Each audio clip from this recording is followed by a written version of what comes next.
ಅನ್ನುವಂತ ಮಾತನ್ನ ಅಲ್ಲಲ್ಲ ಒಂದ್ ನಿಮಿಷ ಅಲ್ಲಲ್ಲ ನಾನು ಏನು ಕೇಳ್ತಾ ಇದ್ದೀನಿ ಅಂದ್ರೆ ಇವತ್ತು ನಿಮ್ಮ ಕಾಂಗ್ರೆಸ್ ನಾಯಕರುಗಳು ಕಾಂಗ್ರೆಸ್ಸಿನ ವರಿಷ್ಠರಿದಾರಲ್ಲ ಕಾಂಗ್ರೆಸ್ಸಿನ ವರಿಷ್ಠರು ನಿಮ್ಮ ಸೋಷಿಯಲ್ ಮೀಡಿಯಾದಲ್ಲಿ ಅದು ಟ್ವಿಟರ್ ಅಕೌಂಟ್ ಇರ್ಬೋದು ಇನ್ಸ್ಟಾಗ್ರಾಮ್ ಇರ್ಬೋದು ವಗೇರೆ ವಗೇರೆ ಯಾವುದೇ ಇರ್ಬೋದು ಅದರಲ್ಲೂ ಸಹ ಹಿಂದಿಯಲ್ಲೇ ಇವತ್ತು ಸಂವಹನ ಮಾಡುವಂತ ಪರಿಸ್ಥಿತಿ ನಿಮ್ಮ ರಾಷ್ಟ್ರೀಯ ನಾಯಕರಾಗಿ ಇರ್ತಕ್ಕಂಥದ್ದು. ಹಾಗಾಗಿ ಒಂದು ಭಾಷೆಯಾಗಿ ನಾನು ಹೇಳ್ತಾ ಇರ್ತಕ್ಕಂಥದ್ದು ಒಂದು ಭಾಷೆಯಾಗಿ ಕನ್ನಡ ಒಂದು ಸಾರ್ವಭೌಮತೆ ಇದೆ. ನೀವೇನೇ ಮಾತಾಡಿದ್ರು ನನ್ನ ಪ್ರಶ್ನೆ ಅಗೇನ್ ಇದೆ, ರಾಜ್ಯದಲ್ಲಿ ಹಿಂದಿ ಬೇಕಾ ಬೇಡವಾ? ನಾನು ಹೇಳ್ತಾ ಇರ್ತಕ್ಕಂಥದ್ದೇ ಅದು ರಾಜ್ಯ ಸರ್ಕಾರದ ವಿವೇಚನೆಗೆ ಬಿಟ್ಟಂತದ್ದು. ಆ ರಾಜ್ಯ ಸರ್ಕಾರ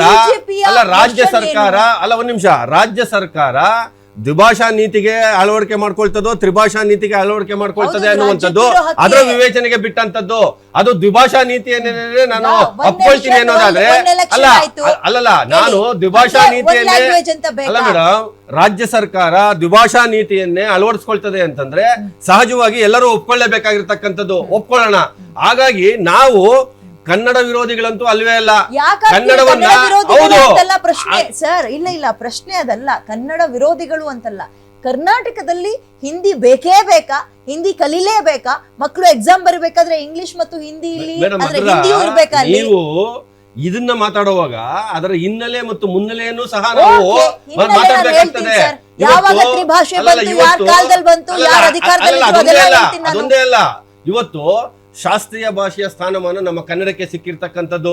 ಇವತ್ತು ಶಾಸ್ತ್ರೀಯ ಭಾಷೆಯ ಸ್ಥಾನಮಾನ ಸಿಕ್ಕಿರ್ತಕ್ಕಂಥದ್ದಕ್ಕೆ ಎಂತ ಪೂರಕವಾದಂತಹ ವಾತಾವರಣವನ್ನ ರಾಜ್ಯ ಸರ್ಕಾರ ನಿರ್ಮಾಣ ಮಾಡಿಕೊಟ್ಟಿದೆ. ಇವತ್ತು ಅದು ಭಾಷಾ ಸಂಸ್ಥಾನ ಮೈಸೂರಲ್ಲಿರ್ತಕ್ಕಂಥ ಭಾಷಾ ಸಂಸ್ಥಾನದಿಂದ ಅದನ್ನ ತಗೊಂಡ್ಬಂದು ನಾವು ಅದನ್ನ ಅಳವಡಿಕೆ ಮಾಡ್ಕೊಳ್ಳುವಂತ ನಿಟ್ಟಿನಲ್ಲಿ ಏನೆಲ್ಲ ಕೆಲಸ ಮಾಡ್ತಾ ಇದೀವಿ ನಾವು. ನೀವು ಹೆಂಗ್ ಗೊತ್ತಾ, ಇಲ್ಲಿ ಇಟ್ಕೊಂಡು ಹಿಂಗೆಲ್ಲ ಸುತ್ಕೊಂಡು ಬರ್ತಾ ಇದೀರಿ. ನನ್ನ ಪ್ರಶ್ನೆ ನಾನು ಸುತ್ಕೊಂಡು ಬರ್ತಾ ಇಲ್ಲ ಮೇಡಮ್, ನನ್ನ ವಿಷಯದಲ್ಲಿ ತುಂಬಾ ಸ್ಪಷ್ಟತೆ ಇದೆ. ನಾನು ರಾಜ್ಯ ಸರ್ಕಾರ ತ್ರಿಭಾಷಾ ಸೂತ್ರವನ್ನ ಅಳವಡಿಸ್ಕೊಳ್ತದೋ ದ್ವಿಭಾಷಾ ಸೂತ್ರವನ್ನ ಅಳವಡಿಸ್ಕೊಳ್ತದೋ ಅದಕ್ಕೆ ಅಂತಿಮವಾಗಿ ಎಲ್ಲರೂ ಒಪ್ಕೊಳ್ಳೇಬೇಕಾಗಿರ್ತಕ್ಕಂಥದ್ದು. ಮಾಡ್ತಾ ಇರುವ ಬಿಜೆಪಿಯ ವರ್ಷನ್ ಏನು ಅಂತ ನಾನು ಬಿಜೆಪಿ ವಕ್ತಾರರಾಗಿ ನಿಮ್ಮನ್ನ ಕೇಳ್ತಾ ಇದ್ದೀನಿ. ನಾನು ಅದನ್ನ ಹೇಳ್ತಾ ಇರೋದು, ನಾನೊಬ್ಬ ಕನ್ನಡಿಗನಾಗಿ ಈ ರಾಜ್ಯದಲ್ಲಿ ಏನಿರ್ಬೇಕು ಏನಿರಬಾರ್ದು, ಯಾವ ಭಾಷೆ ಬೇಕು ಬೇಡ ಅನ್ನುವಂತಹ ನಿರ್ಧಾರ ಮಾಡೋದು ರಾಜ್ಯಕ್ಕಿರುವಂತಹ ವಿಷಯ ಅಲ್ವಾ? ಅದನ್ನೇ ಇದು ಇವತ್ತು ವ್ಯವಹಾರಿಕ ಭಾಷೆಯಾಗಿ ರಾಜ್ಯದಲ್ಲಿ ಕನ್ನಡವನ್ನ ನಾವು ಬಳಕೆ ಮಾಡ್ತಾ ಇದೀವಿ. ಮತ್ತೆ ಈ ಅಂತರ್ರಾಜ್ಯದ ಮಟ್ಟಗಳಲ್ಲಿ ನಾವು ಹಿಂದಿಯನ್ನ ಸಹಜವಾಗಿ ಬಳಕೆ ಮಾಡ್ತೀವಿ. ಇಂಟರ್ನ್ಯಾಷನಲ್ ಲ್ಯಾಂಗ್ವೇಜ್ ಆಗಿ ನಾವು ಇಂಗ್ಲಿಷ್ ಅನ್ನ ಸಹಜವಾಗಿ ನಾವು ಬಳಕೆ ಮಾಡ್ತಾ ಇದೀವಿ ಎನ್ನುವಂಥದ್ದನ್ನ ನಾನು ಹೇಳ್ತಾ ಇರ್ತಕ್ಕಂಥದ್ದು. ಹಾಗಾಗಿ ಇದು ದ್ವಿಭಾಷಾ ನೀತಿಯ ತ್ರಿಭಾಷಾ ನೀತಿಯ ಅನ್ನುವಂಥದ್ದನ್ನ ರಾಜ್ಯ ಸರ್ಕಾರದ ವಿವೇಚನೆಗೆ ಬಿಡೋಣ. ಅವ್ರು ಯಾವುದೇ ಅಂತಿಮವಾದಂತ ತೀರ್ಮಾನ ತಗೊಂಡ್ರು ಅದಕ್ಕೆ ನಾವು ಭದ್ರವಾಗಿರ್ತಕ್ಕಂಥದ್ದು, ಭದ್ರವಾಗಿರ್ಲೇಬೇಕು ಅನ್ನುವಂಥದ್ದು. ಬೇರೆ ರಾಜ್ಯ ಬೇರೆ ದೇಶದ ಸಂಪರ್ಕಕ್ಕೆ ಎರಡೆರಡು ಭಾಷೆಯ ಅಗತ್ಯ ಇದೆಯಾ? ಒಂದು ಭಾಷೆ ಸಾಕಾಗಲ್ವಾ? ನೋಡಿ ಈಗ ನಾನು ಪ್ರಾರಂಭದಲ್ಲಿ ಅದನ್ನ ಹೇಳಿದ್ದು, ತ್ರಿಭಾಷಾ ಸೂತ್ರವನ್ನ ಮೇಡಮ್ ಒಂದ್ ನಿಮಿಷ, ತ್ರಿಭಾಷಾ ಸೂತ್ರವನ್ನ ಜಾರಿಗೆ ತಂದಂತದ್ದು ಅಥವಾ ಅದನ್ನ ಅಳವಡಿಕೆ ಮಾಡ್ಕೊಳ್ಬೇಕು ಅನ್ನುವಂಥದ್ದನ್ನ ಹೇಳ್ತಾ ಇದ್ದಂಥದ್ದು ಯಾವತ್ತು ಕಾಂಗ್ರೆಸ್ ಸರ್ಕಾರವೇ ಅದನ್ನ ಜಾರಿಗೆ ತಂದಂತದ್ದು. ನಾನು ಅದನ್ನ ಹೇಳ್ತಾ ಇರ್ತಕ್ಕಂಥದ್ದು ಇದೇನು ಇವತ್ತು ನಮ್ಮ ಬಿಜೆಪಿ ಸರ್ಕಾರ ಜಾರಿಗೆ ತಂದಿದೆ ಅನ್ನುವಂಥದ್ದನ್ನೆಲ್ಲ ನಾನು ಹೇಳ್ತಾ ಇರ್ತಕ್ಕಂಥದ್ದು ಕಟು ವಾಸ್ತವ. ನಾನು ಹೇಳ್ತಾ ಇರ್ತಕ್ಕಂಥದ್ದು ಇವತ್ತಿಲ್ಲಿ ನಮ್ಮ ದಿನನಿತ್ಯದ ಬಳಕೆಯಲ್ಲಿ ಕನ್ನಡವನ್ನ ಪ್ರಾಮಾಣಿಕವಾಗಿ ಈ ರಾಜ್ಯ ಸರ್ಕಾರ ಎಷ್ಟು ಮಟ್ಟಿಗೆ ಅನುಷ್ಠಾನಕ್ಕೆ ತರಲಿಕ್ಕೆ ಪ್ರಾಮಾಣಿಕ ಪ್ರಯತ್ನವನ್ನ ಪಡ್ತಾ ಇದೆ. ಅದಕ್ಕೆ ಒಂದೊಂದೇ ನಾನು ನಿಮ್ಗೆ ಉದಾಹರಣೆಗಳನ್ನ ನಾನು ಕೊಡ್ತಾ ಇದ್ದೇನೆ. ನಮ್ಮ ಚರ್ಚೆ ಕನ್ನಡ ವರ್ಸಸ್ ಹಿಂದಿ ಅಂತ ಅಲ್ಲ ಸರ್, ಹಿಂದಿ ಅಂತ ಅಲ್ಲ. ನಮ್ಮ ರಾಜ್ಯದಲ್ಲಿ ನಮ್ಮ ಕನ್ನಡನೇ ಅಲ್ಟಿಮೇಟ್ ಆಗಿ, ನಮ್ಮ ಕನ್ನಡನೇ ನನ್ನ ಭಾಷೆ. ನನ್ನ ಪ್ರಶ್ನೆ ಇಷ್ಟೇ, ಸಂಪರ್ಕಕ್ಕೆ ಎರಡು ಭಾಷೆ ಬೇಕಾ ಅಥವಾ ಒಂದು ಸಾಕಾ? ತ್ರಿಭಾಷಾ ಸೂತ್ರವನ್ನ ಜನರಿಗೆ ಅರ್ಥ ಬೇರೆ ರಾಜ್ಯಗಳು ಒಂದ್ ನಿಮಿಷ ತ್ರಿಭಾಷಾ ಸೂತ್ರಕ್ಕೆ ಸಂಬಂಧಪಟ್ಟಂತೆ ಬೇರೆ ಬೇರೆ ರಾಜ್ಯಗಳು ಯಾವ್ಯಾವ್ದನ್ನ ಅಳವಡಿಕೆ ಮಾಡ್ಕೊಂಡು ಅವ್ರು ಅದನ್ನ ಫಾಲೋ ಮಾಡ್ತಾ ಇದ್ದಾರೆ ಅನ್ನುವಂಥದ್ದು. ಇವತ್ತು ತಮಿಳುನಾಡಿನ ಉದಾಹರಣೆ ಹೆಂಗ್ ತಗೊಂಡ್ರೆ ಇವತ್ತು ನಮ್ಮ ಹೌದು ಅಲ್ಲೇ ದ್ವಿಭಾಷೆವನ್ನ ಅವ್ರು ಪ್ರಾರಂಭದಿಂದಲೂ ತುಂಬಾ ಕಟ್ಟುನಿಟ್ಟಾಗಿ ಅದನ್ನ ವಿರೋಧ ಮಾಡ್ಕೊಂಡು ಬರ್ತಾ ಇರ್ತಕ್ಕಂಥವ್ರು. ಆದ್ರೆ ಅಂತ ಪರಿಸ್ಥಿತಿ ಬೇರೆ ಬೇರೆ ರಾಜ್ಯಗಳಲ್ಲಿ ಇಲ್ಲದೆ ಇರತಕ್ಕಂಥದ್ದನ್ನು ಸಹ ಅದು ಕಟು ವಾಸ್ತವ ನಾವು ಈಗ ನೀವೇನ್ ಹೇಳ್ತಾ ಒಪ್ಕೊಳ್ಳುವಂಥದ್ದು. ಇದ್ರಿ, ಹಾಗಾಗಿ 1968 ಬಂತು, ಕಾಂಗ್ರೆಸ್ ಅಧಿಕಾರದಲ್ಲಿತ್ತು, ಅವ್ರು Yes. ತಂದ್ರು, ಆಯ್ತು, Yes. ಅವ್ರು ತಂದಿದ್ದನ್ನ ನೀವು ಇಂಪ್ಲಿಮೆಂಟ್ ಮಾಡಕ್ ಹೋಗ್ತಾ ಇದೀರಾ ಬಿಜೆಪಿ ಅವರು ಅಂತ ನನ್ನ ಇಲ್ಲ ಪ್ರಶ್ನೆ. ಇಲ್ಲ ಇಲ್ಲ ಇಲ್ಲಿ ನೋಡಿ One nation, one ಅಲ್ಲಲ್ಲ, ಒಂದ್ election, ನಿಮಿಷ. fine. ಇವತ್ತು One ರಾಷ್ಟ್ರೀಯ language ಶಿಕ್ಷಣ use ಅಲ್ಲಲ್ಲ, ಒಂದ್ ಸೇರಿಸ್ತೀರಾ? ನಿಮಿಷ ಮೇಡಮ್, ರಾಷ್ಟ್ರೀಯ ಶಿಕ್ಷಣ ನೀತಿ ಏನ್ ಹೇಳುತ್ತೆ? ರಾಷ್ಟ್ರೀಯ ಶಿಕ್ಷಣ ನೀತಿಯಲ್ಲಿ ನಿಮಗೆ ತ್ರಿಭಾಷಾ ಸೂತ್ರವನ್ನ ಯಥಾವತ್ತಾಗಿ ಒಪ್ಕೊಳ್ಬೇಕು ಅನ್ನುವಂಥದ್ದೇನಿಲ್ಲ ಒಂದು.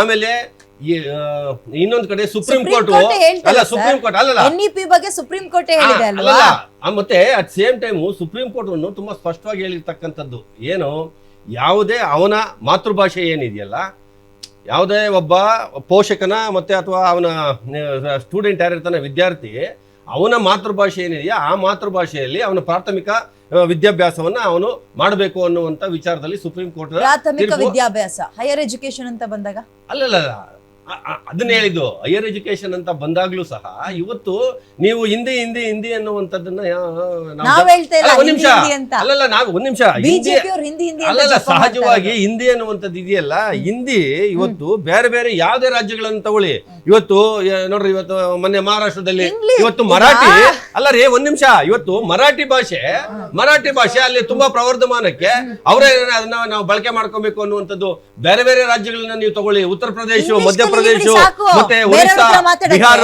ಸರ್, ಇಲ್ಲೆಲ್ಲವೂ ಕೇಳಿ ಸಹ ಸರ್, ಅವರ ಸ್ಥಳೀಯ ಭಾಷೆಗಳೇನಿದಾವಲ್ಲ ಆ ಸ್ಥಳೀಯ ಭಾಷೆಗಳನ್ನು ಸಹ ಅವರು ಬಳಕೆ ಮಾಡುವಂತದ್ದು. ಈ ಹಿಂದಿ ಅದಕ್ಕೆ ಅವರು ಏರಿಕೆಯಿಂದ ಎಷ್ಟು ಜನ ವಿದ್ಯಾರ್ಥಿಗಳು ಸೋಲನ್ನ ಅನುಭವಿಸಿದ್ದಾರೆ ಅನ್ನೋದ್ರ ಲೆಕ್ಕಾಚಾರ ಬೇಕಾ ಸರ್? ಇಲ್ಲ, ನೀವು ಹಿಂದಿ ಒತ್ತಡದಿಂದ ಬೇಕಾ ಸರ್? ಅಲ್ಲಲ್ಲ, ಉದಾಹರಣೆಗಳು ಬೇಕಾ ಸರ್?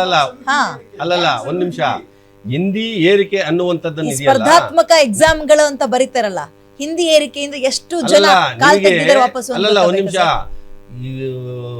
ಸೆಂಟ್ರಲ್ ಬೋರ್ಡ್ನವರು ಕಂಡಕ್ಟ್ ಮಾಡುವಂತ ಎಕ್ಸಾಮ್ಗಳಲ್ಲೂ ಸಹ ಪ್ರಾದೇಶಿಕ ಭಾಷೆಗಳಲ್ಲೂ ಬಳಸಲಿಕ್ಕೆ ಪ್ರಾದೇಶಿಕ ಭಾಷೆಗಳಲ್ಲೂ ಅದನ್ನ ಅಳವಡಿಸಿಕೊಳ್ಳುವಂತ ಯಾವಾಗಿಂದ ಬಂದಿದೆ ಅದು? ಅಲ್ಲ, ಯಾವಾಗಿಂದ ಬಂತಲ್ಲ, ಈಗ ಜಾರಿಲಿ ಇದೆಯಾ ಇಲ್ವಾ ಅನ್ನುವಂಥದ್ದು. ನೀವು ಅಲ್ಲಲ್ಲ ಎಷ್ಟು ಹೋರಾಟಗಳಾಯ್ತು ಮೇಡಮ್, And ಎಲ್ಲದರಲ್ಲೂ ಇದೆಯಾ?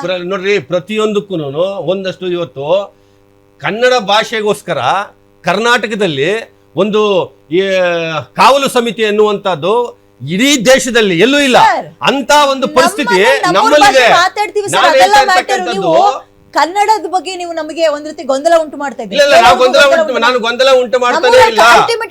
ನಾನು ಹೇಳ್ತಾ ಇರ್ತಕ್ಕಂಥದ್ದು ಇಷ್ಟೇ, ನಾವು ಅದು ರಾಜ್ಯ ಸರ್ಕಾರ ಅಲ್ಲಲ್ಲ ನಾನು ಅದನ್ನ ಹೇಳ್ತಾ ಇರ್ತಕ್ಕಂಥದ್ದು, ರಾಜ್ಯ ಸರ್ಕಾರ ಅದು ದ್ವಿಭಾಷಾ ನೀತಿಯನ್ನ ಅಳವಡಿಕೆ ಮಾಡ್ಕೊಳ್ತದೋ ತ್ರಿಭಾಷಾ ನೀತಿಯನ್ನ ಅಳವಡಿಕೆ ಮಾಡ್ಕೊಳ್ತದೋ ಅದಕ್ಕೆ ನಾವು ಸಹಜವಾಗಿ ಬೆಂಬಲ ವ್ಯಕ್ತಪಡಿಸಲೇಬೇಕು. ನಾವು ಬೆಂಬಲ ವ್ಯಕ್ತಪಡಿಸ್ತೀವಿ. ಅದು ಅದರ ವಿವೇಚನೆಗೆ, ರಾಜ್ಯ ಸರ್ಕಾರದ ವಿವೇಚನೆಗೆ ಬಿಟ್ಟಂತ